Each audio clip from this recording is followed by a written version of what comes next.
one guy.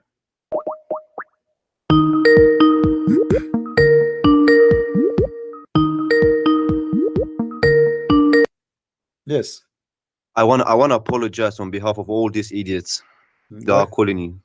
It's okay. You don't have to. You don't not do wrong. So how you can help you, my friend?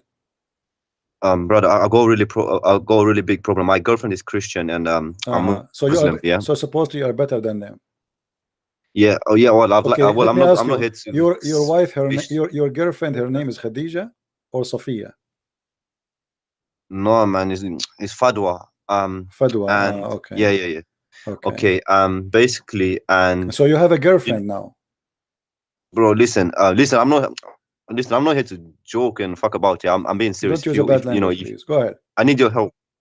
Basically, in Islam, I told her, that violence against women is not allowed and stuff. And she's been showing me videos of yours where you say that, in Islam, actually violence is encouraged and all those sort of things. Bear in mind she's Christian, and we keep arguing and stuff. And then, I came across one of your videos where you say, look, Muhammad said, beat your women into submission and all those sort of things. But I don't know what to do about it. Like, I'm not sure. Like, would you be able to show me a bit more? What it's like. First of all, you're the one you call her your girlfriend. She is not a Christian. Are you saying girlfriend as a friend or a girlfriend? No, girlfriend as in couple. Okay, so she is not Christian, my friend. Secondly, this is in the Quran, chapter 4, verse number 34, where it says that can you put it on the screen, please? Can you put it on the screen, please? Sure. Chapter 4, verse number 34. It's not coming up. It's okay. No, it's coming. Hold on. Let me show you. Hold on. What translation is your favorite translation? I don't mind as long as it's from the Quran. I don't really mind. I'm not gonna be here playing the game of weak hadith, weak Quran, whatever. All right, no problem. So chapter 4, verse number 34, the Quran in front of us. Okay, here we go. It says that the women who you fear that they are not obedient, you scourge them. So yes, keep scrolling. So and this is in the Quran, right? Yes, it says here that the women who you fear, they are not doing anything wrong here, just you fear.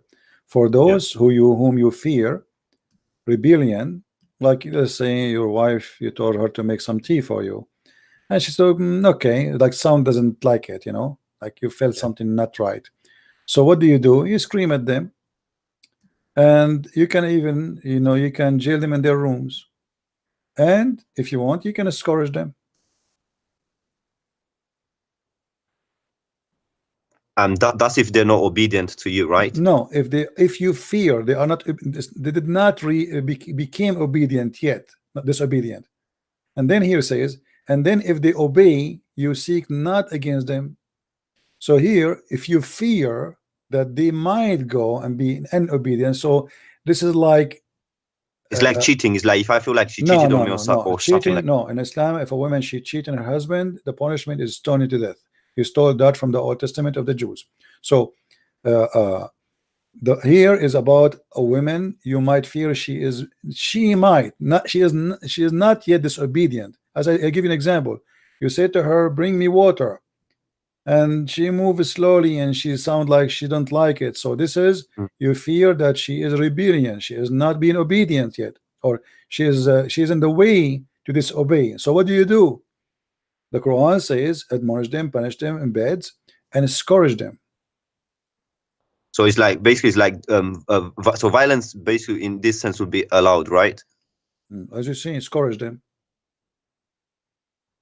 But I've been told that in Islam you're not allowed to violence against your girlfriend or woman is not allowed and that kind of stuff. Where it says that, here we go, this is the Quran.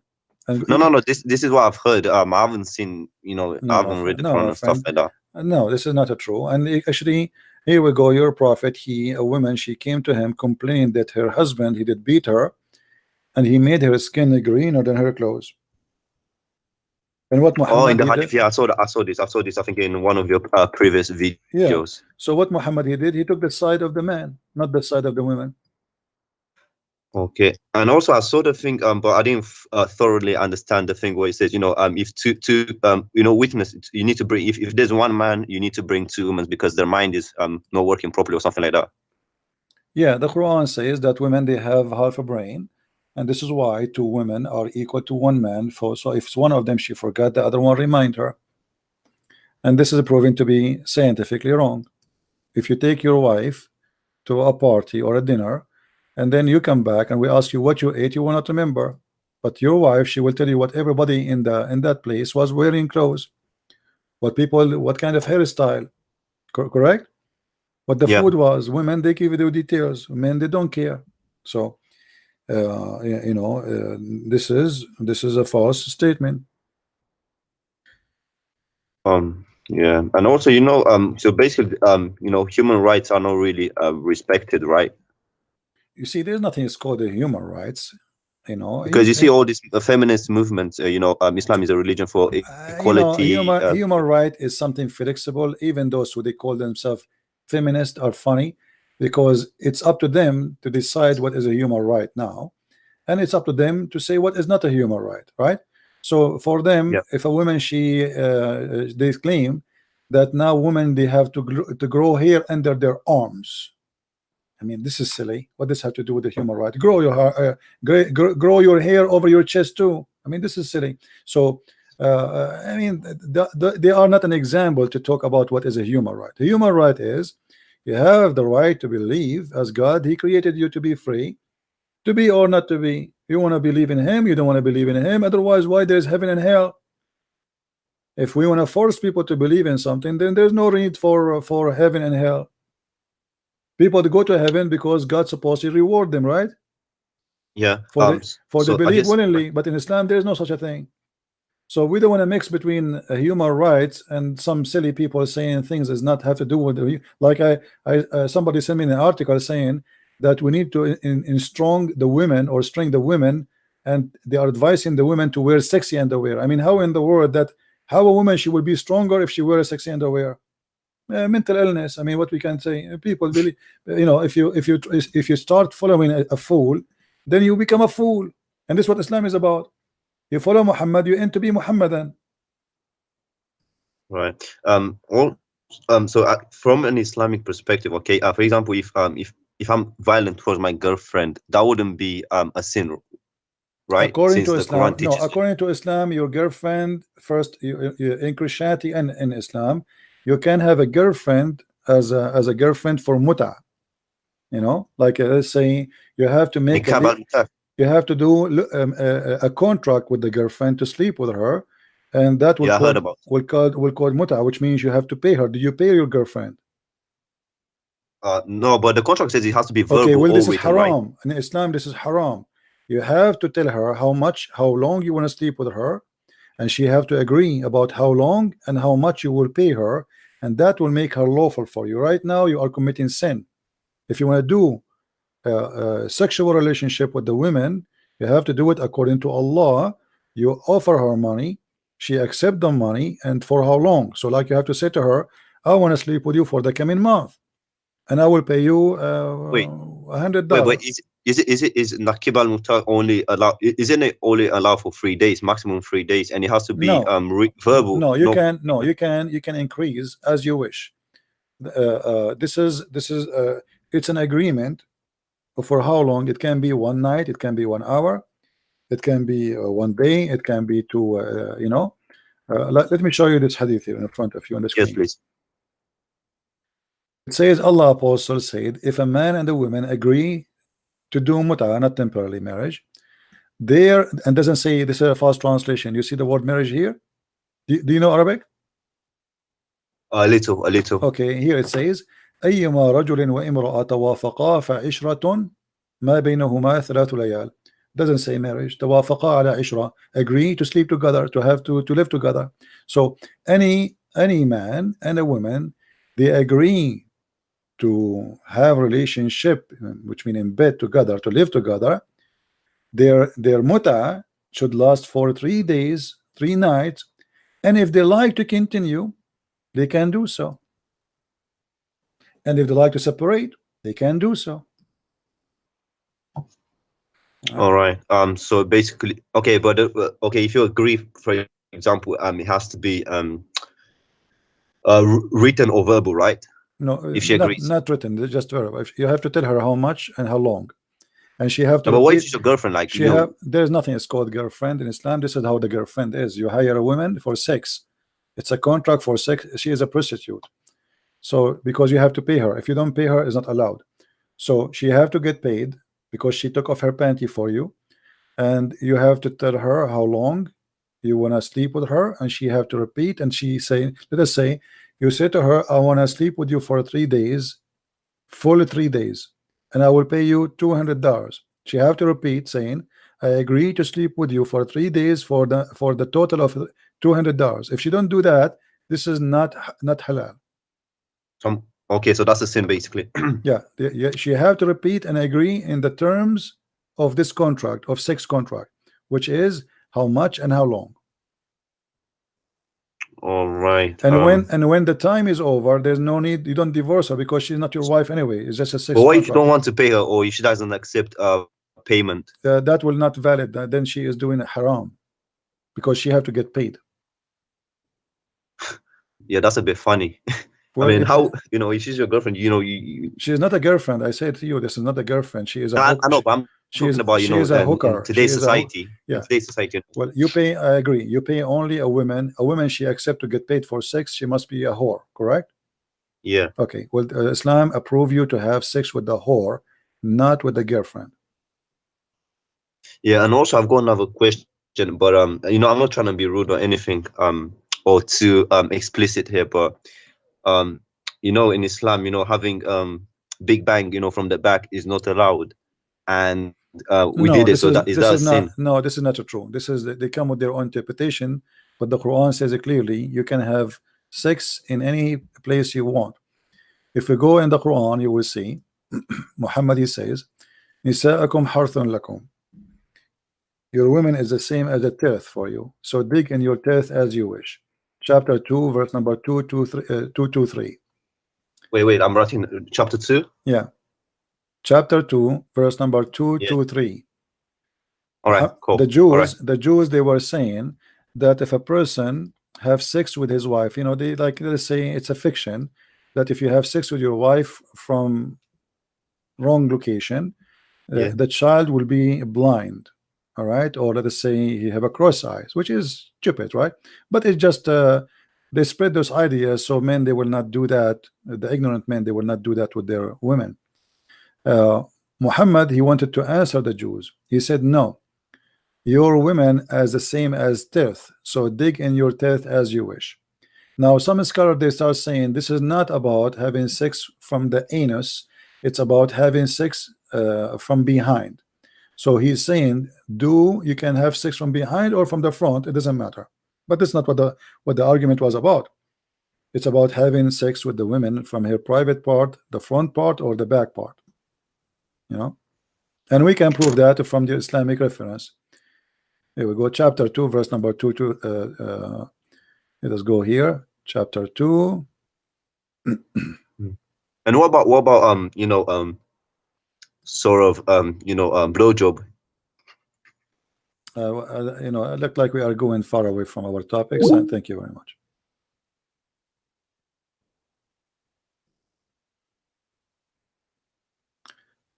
Any Muslim? This one he's saying is a Muslim. Let us take one Muslim.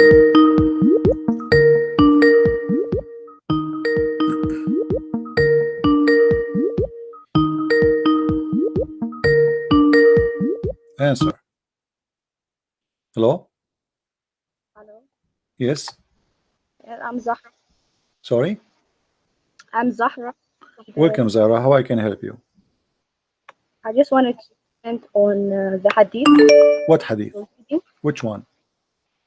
The one with the, I don't know, like the discharge. Okay, go ahead. Well, that hadith, I think it means when the women, they have discharge. Okay. It's usually white or yellow. Okay. But when it's sexual, it comes like a fluid, like white fluid. And that hadith, I think, is more like, by the way, English is not my first language. No problem. It's okay. So You see, let us read together, me and you, Zahra. Let us read together. It says, the man water is a thick and white. What is that water? wait, can you repeat it? It says in the front of me, and this is your Muslim translation, the messenger said, the man's water is thick and white. What is that thick and white water? Isn't it the semen? I don't know, the semen. Yes, maybe. this is the man's sperm. Okay, now we move to the women, and you are a lady, with my respect to you. And the women water is a thin and yellow. What is that water? It depends. Like some women, it comes in various. Some women have white, some women have yellow. But I don't know what's But what is that? Is that an orgasm thing? No, like women have like discharge. Like before, usually they have the menstrual. They have like discharges. It's common for women. Yeah, but your prophet here is speaking about something happening in the moment. Which one of them comes first? The child will resemble the parents. So he's talking about coming first. What do you mean? The comes of a man is his orgasm. The comes of the women is her orgasm. This hadith in particular is just to differentiate, because some women, they don't know like if they should wash themselves. Like as Muslims, after we have sexual intercourse, we wash ourselves.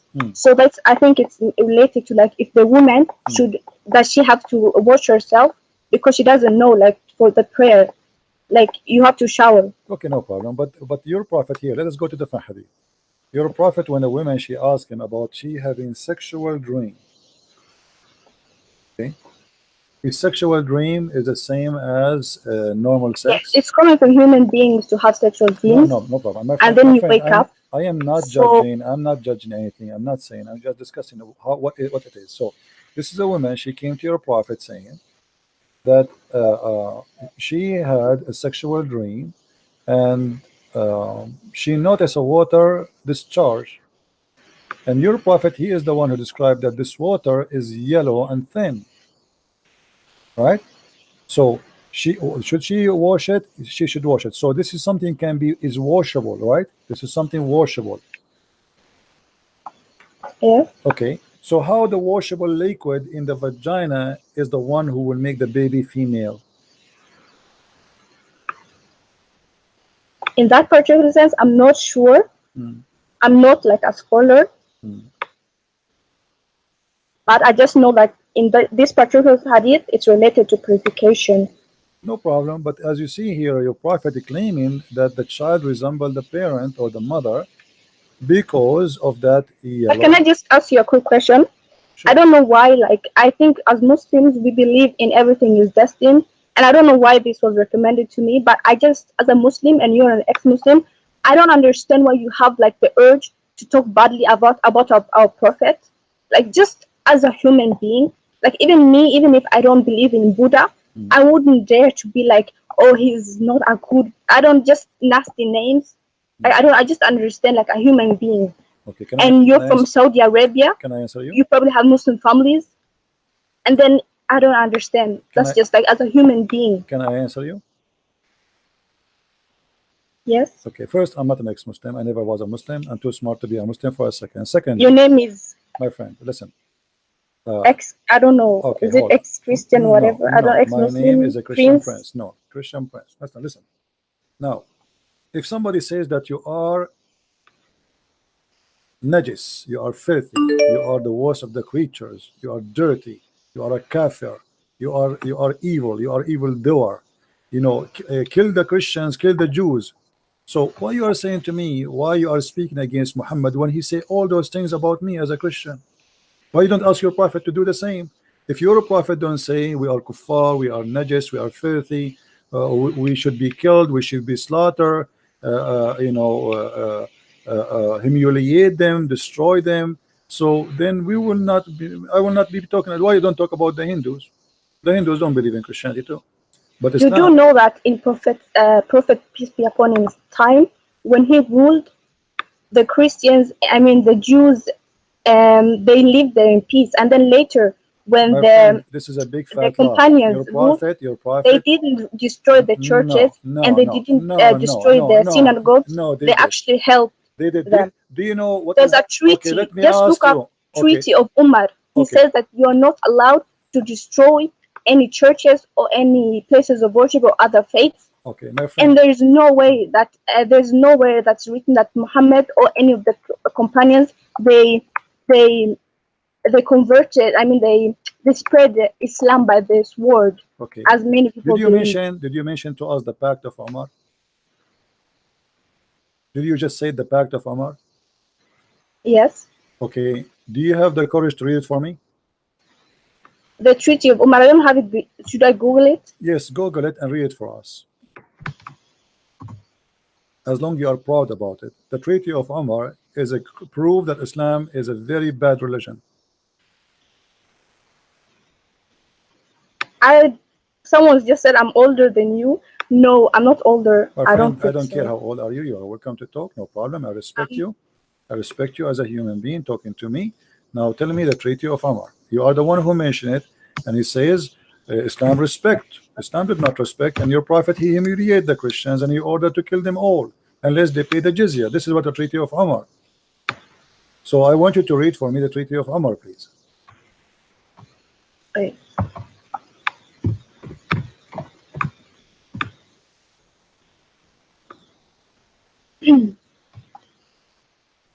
Is it called the Pact of Omar, right?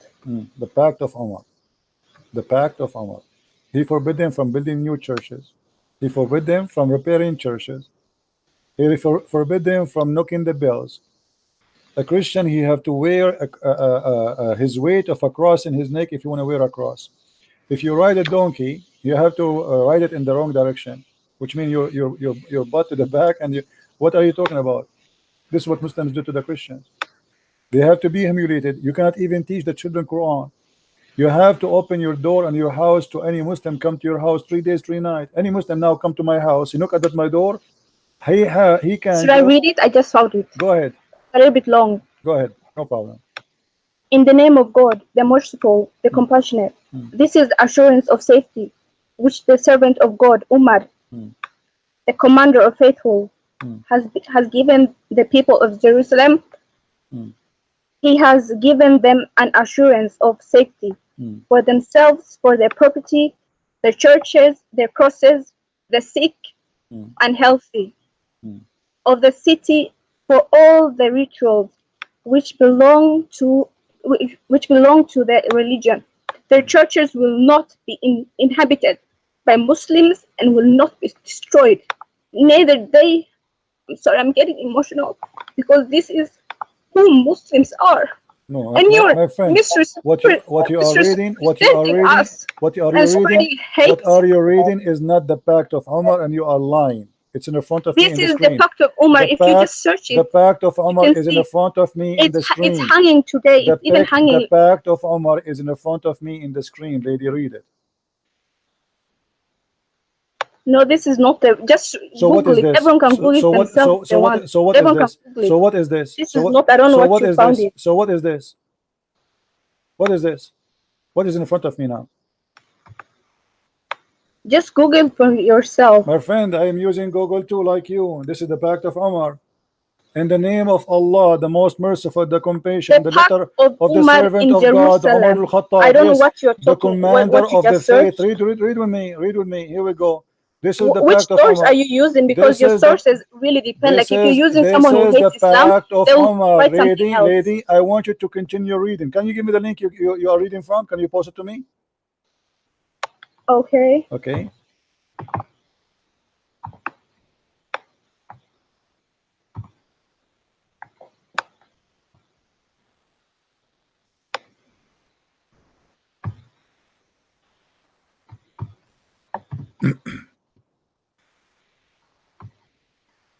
Give me the link. Okay, this is the link you gave me. I'm going to show it in the screen. You have to scroll down a little bit. No problem. Here we go. Tell me where to stop. Here we go. This is the Treaty of Omar, right? Here. This is the Treaty of Omar. This is all the treaty. This is not a treaty. Yes. This is not a treaty. What is the treaty? This is false. What are the conditions? There's no conditions. This is not Treaty of Omar.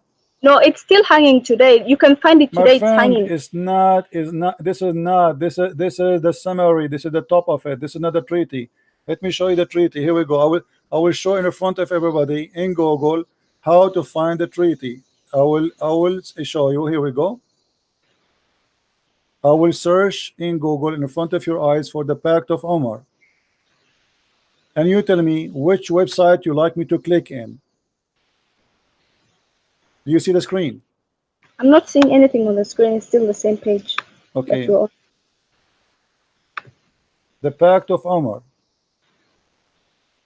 By the way, just do you speak off Arabic? topic, you're from Saudi Arabia, right? Do you speak Arabic? What? Do you speak I don't Arabic? speak Arabic, but Okay. I can read it a little bit. So, you know, you do not know even what the Treaty of Omar. The Treaty of Omar is disgrace for a human race. And let me show you how I can prove that easy. Is your Prophet Muhammad a person you trust his word or not? I trust his word. Yes. Okay. Did your Prophet Muhammad says respect the Christians or you have to humiliate them? We live as example, My friend, and you can see by example, like he never killed any Christians, and he never killed any Muhammad, he killed all the Christians in the Arabian Peninsula. This is why we don't have a Christians no more there. Don't tell me he did not. Your Prophet, look what he said, and this is the Pact of Omar from your Islamic website too. Now look at this. Here, your Prophet, he said, you see a Christian in the street, force him to the narrowest road. To the narrowest road, which means you have to insult him. All right. Now I want you to read for me. Is that your Prophet talking or this is me talking? I have no idea what you're talking about, but read with me carefully. Abu Muslims, Huraira, don't tell me as Muslims. No, this is a lie. You don't know what Islam then. You are a Muslim by name, maybe. You are just an emotional person who is crying for nothing. Abu Huraira, he said, I am the one should be crying. It's your Prophet who killed my family. It's your Prophet who took my land. It's your Prophet who destroyed my churches. It's your Prophet who forced us to pay jizya. It's your Prophet who slaughtered us. It's your Can Prophet. I just ask Let me ask you. Who is Safiya? Who is Safiya? Didn't he kidnap her after killing her family and her husband? Who is all those women he kidnapped from their husbands? What are you talking about? Now read for me. Your Prophet said, narrated the message of Allah, said, do not initiate salam to the Jews and the Christians if you meet them. And if you meet them in the road, force them to the most narrow part of the road. Do you know what does that mean? I think you just have so much hate for Muslims. You are the one who have hatred. The Quran in chapter 4 verse number 14, Allah, he says, I spread hate and enmity between the Christians. So if you want to blame me for hate, go and claim your God, Allah. Don't be a hypocrite. How can your God can be God, yet he is spreading hate between the Christians? And now why you don't answer? What kind of a prophet? He says, if you meet a Christian in the street, spit in his face and force him to walk in the sewage. Okay, can you just show me that hadith? It's in front of you. If you see him in the street, force him to walk in the most narrow alley. This is the sewage. Can you go down and see if this is sahih? Everything we show is a sahih. What do you mean it's a sahih? I've never heard about this hadith. Well, you never heard anything. You never heard of the Pact of Omar before. You just have a title, but you know, go and read the Pact of Omar. You don't want to read for me. You start reading something to me, have to do nothing to do with. Here we go. This is Sahih Muslim. Are you going to say to Sahih Muslim is weak too? Hadith number 2167a. Let us go to a different one. What about the Quran? Do you want to show you the Quran? The Quran says you have to humiliate me. So why you are crying? Can you read for? Why should I cry? Can you read for me? Can you read for me chapter 9 verse number 29, please?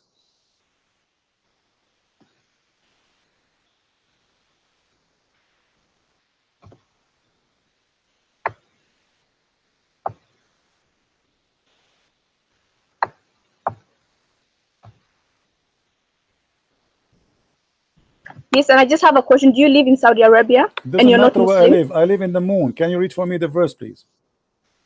I don't have it in front of me. Okay, you have the Quran, don't you? Chapter what? Chapter 9, verse number 29.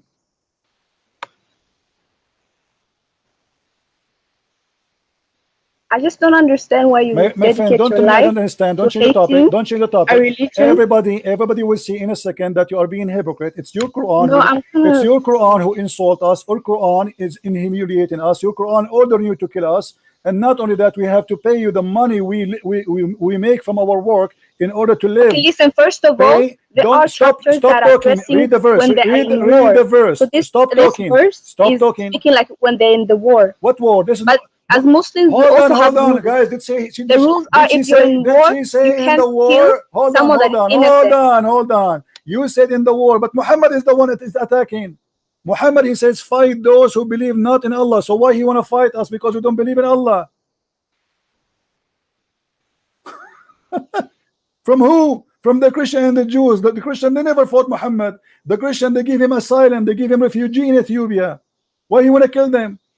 Because you don't believe in him. And then they pay the jizya. So what the problem? If you pay Muhammad money, he will not kill you. And not only I'm that, not a scholar, but I don't care if you are a scholar or not. Your prophet, he says you are half a brain according to Islam. Fighting in this sense, it doesn't mean like they're gonna fight like it's in the not war. up to you. Can you? I just read the verse. Hold on. Do you like me to show you the interpretation for the verse? Or you will say to me that the interpretation of the scholars of Islam, it's a lie. Okay, They are fight liars. those who do not believe in Allah or in the last day and who do not consider unlawful what Allah and His Messenger have made unlawful, and who do not adopt the religion of truth from those who were given the scripture.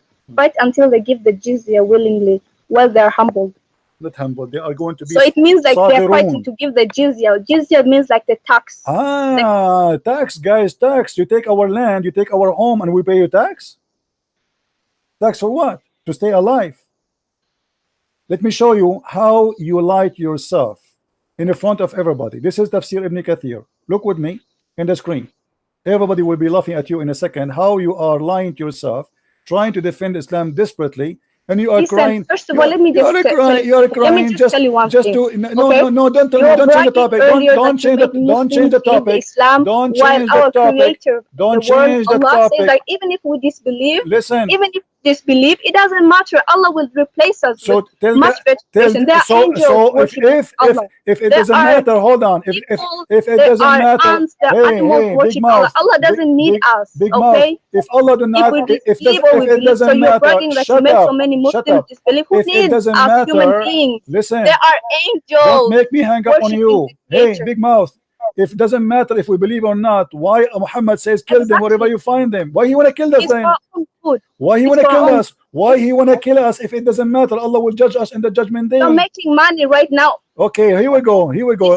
Let's see who's making money. You're making money. Everyone's making money because they're talking bad about Islam. Your prophet is the one is making money, and you are a scumbag like your prophet. And let me get your busted big mouth.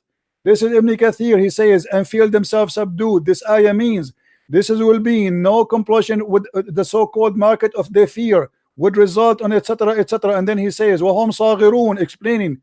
Go ahead and read. Big mouth. She's afraid. She will not let me talk.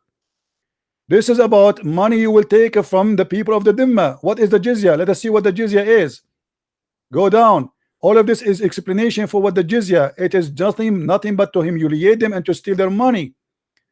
Fight against those who believe not in Allah in the last day. Don't forbid what forbidden by Allah and the Messenger, who acknowledge not the religion of Islam. So why he's fighting them? Because they don't acknowledge Muhammad to be a prophet. This is the reason. And then he continues saying, let us read, Hatta yu'tu jizya, until they pay the jizya. And not to choose why they are paying jizya, because they refuse to embrace Islam, you liar. This is not a tax. And then he says, with willing submission and defeat. And then he says, and feel themselves subdued, disgraced, humiliated, belted, and therefore the Muslims are not allowed to honor the people of the Dhimma or elevate them above the Muslims, for they are miserable, disgraced, humiliated. You are a scumbag like your prophet.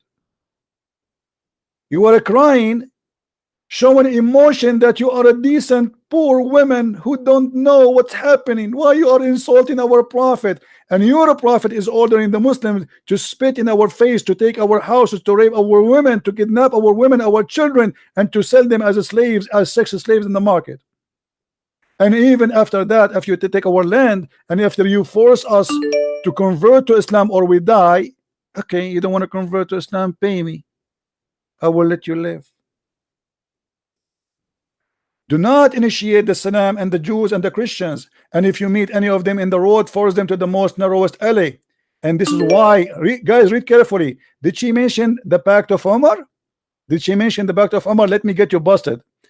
And this is why the leader of the faithful, Omar ibn al-Khattab, may Allah pleased with him, demand his will, known the condition to meet by the Christians. And what is the condition? That ensured to be continued humiliation. Guys, do you see it? Do you see it? She said to me, Omar ibn al-Khattab, Omar ibn al-Khattab, he protect the Christian. Look, we protect the Christian. What a liar you are. This is Ibn Kathir. Is that Ibn Kathir or this is Ibn Jarir? To ensure what? To continue the humiliation, the disgrace. The scholar of the hadith narrated from Abu etc. Abdul Rahman etc. He says, I recorded Umar ibn Khattab, may Allah say to him, in the terms of the treaty of peace conducted with the Christians of Asham, which mean the people of Syria, in the name of Allah, the most gracious, the most merciful, this document of the servant of Allah, Umar, the leader of the faithful of the from the Christians such and such of the city. And then he says, come to us with request safety. Safety from what? Safety from the Muslims. You see, the Muslims come into our town and they say to us, if you pay us and you agree with our condition, we will not kill you all. And she is saying that is merciful. This is merciful. What Umar Khattab have to do with Jerusalem? Why you came there? There's no Arab. And look what happened. For their property and of their self and our religion, may the conditions in ourselves. This is what the Christian they forced to agree. This is not an agreement. This is a forcement agreement. Otherwise, you will die. Here we go. Read with me carefully. We will neither react to our areas of ministry, churches or sanctuaries, or for monks, nor restore any place of worship that need restoration, nor use any of them in the purpose of enmity against Muslims. And we will not prevent any Muslim from resting in our churches, whether he come in the day or the night. A Muslim can come anytime and he can sleep in the church. He can bring his horse and he can sleep inside. And we will open our doors, our horses of war, our worship for the warfare and etc. Read with me. A Muslim, he can enjoy sitting in your house for 3 days. He can come to any Christian. You have to open your house for 3 days or 3 nights. She said to me, you know, you made us cry with you. You liar. You stupid.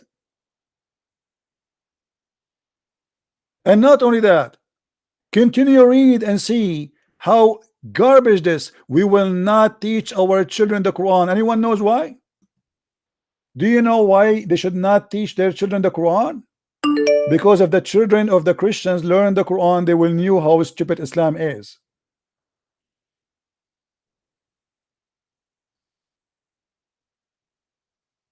This is the pact of Umar. Even he decide what kind of a clothes they will wear to humiliate them. We will not imitate their clothing, the cups, the turban. We cannot dress like Muslims. We are not allowed to dress like Muslims.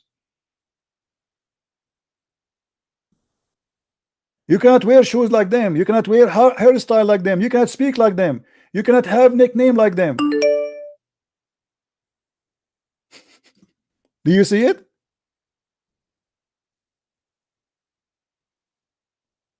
All of this is the conditions of Umar ibn al-Khattab, and this creature, liar creature, she was crying, saying to us, why you insulted her? And you're making money. Let me show you who is making money. It's you making money. The jizya here is about taking our money. You force us to pay jizya so you can live.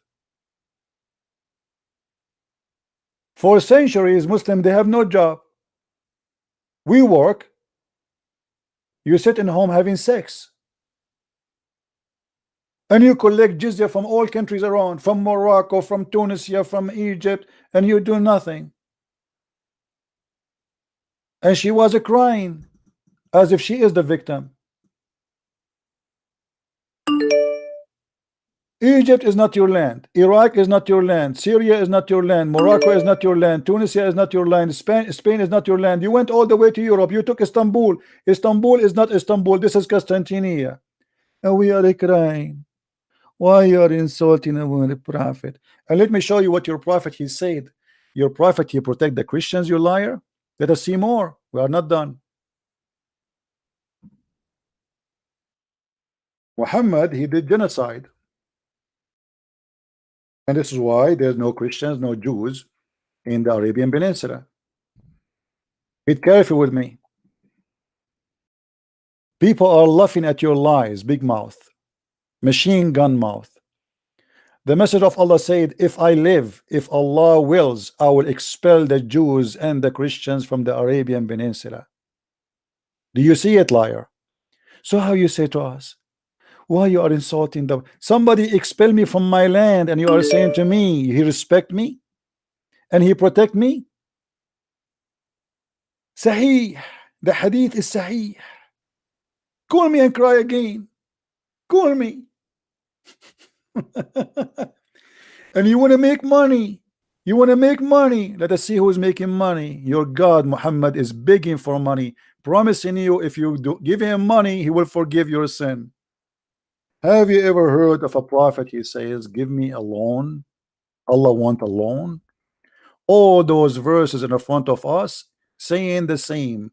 Chapter 2 verse number 245, chapter 57 18, chapter 57 11, chapter 64 17. Let's see 64 17 so we can laugh. Read. If you loan Allah a beautiful loan, he will double your credit and he will grant you forgiveness. The biggest scam in earth. God need money.